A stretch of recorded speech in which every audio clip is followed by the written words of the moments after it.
ইউক্রেনের বৃহত্তম নৌজাহাজ ডুবিয়ে দিল রাশিয়া। বিস্তারিত দেখুন অগ্রযাত্রার ডেস্ক রিপোর্টে। ড্রোন হামলায় ইউক্রেনের নৌজাহাজ সিমফেরোপল ডুবে গেছে বলে বৃহস্পতিবার জানিয়েছে রাশিয়ার প্রতিরক্ষা মন্ত্রণালয়। বলা হচ্ছে এটি 1 দশকেরও বেশি সময় ধরে ইউক্রেনের কমিশন করা সবচেয়ে বড় জাহাজ। রুশ প্রতিরক্ষা মন্ত্রণালয়ের এক বিবৃতিতে বলা হয়েছে, রেডিও, ইলেকট্রনিক, রাডার এবং অপটিক্যাল নিরীক্ষার জন্য তৈরি মাঝারি আকারের লাগুনা শ্রেণীর জাহাজটিতে দানিউব নদীর বদ্বীপে হামলা চালানো হয়েছে, যার একটি অংশ ইউক্রেনের ওডেসা অঞ্চলে অবস্থিত। প্রতিবেদন মতে একজন ইউএভি বিশেষজ্ঞের বরাত দিয়ে রুশ সংবাদ সংস্থা তাস এর এক প্রতিবেদনে বলা হয়েছে, এটি ছিল ইউক্রেনীয় নৌবাহিনীর জাহাজকে ধ্বংস করার জন্য রাশিয়ার সামুদ্রিক ড্রোনের প্রথম সফল ব্যবহার।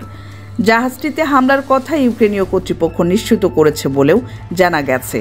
ইউক্রেনীয় নৌবাহিনীর একজন মুখপাত্রের বরাত দিয়ে বৃহস্পতিবার কিয়েভ ইন্ডিপেন্ডেন্ট লিখেছে, হামলায় একজন ক্রু সদস্য নিহত এবং বেশ কয়েকজন আহত হয়েছেন। জানা যায়, সিমফেরোপল 2019 সালে চালু হয় এবং 2 বছর পর এটি ইউক্রেনীয় নৌবাহিনীতে যোগ দেয়।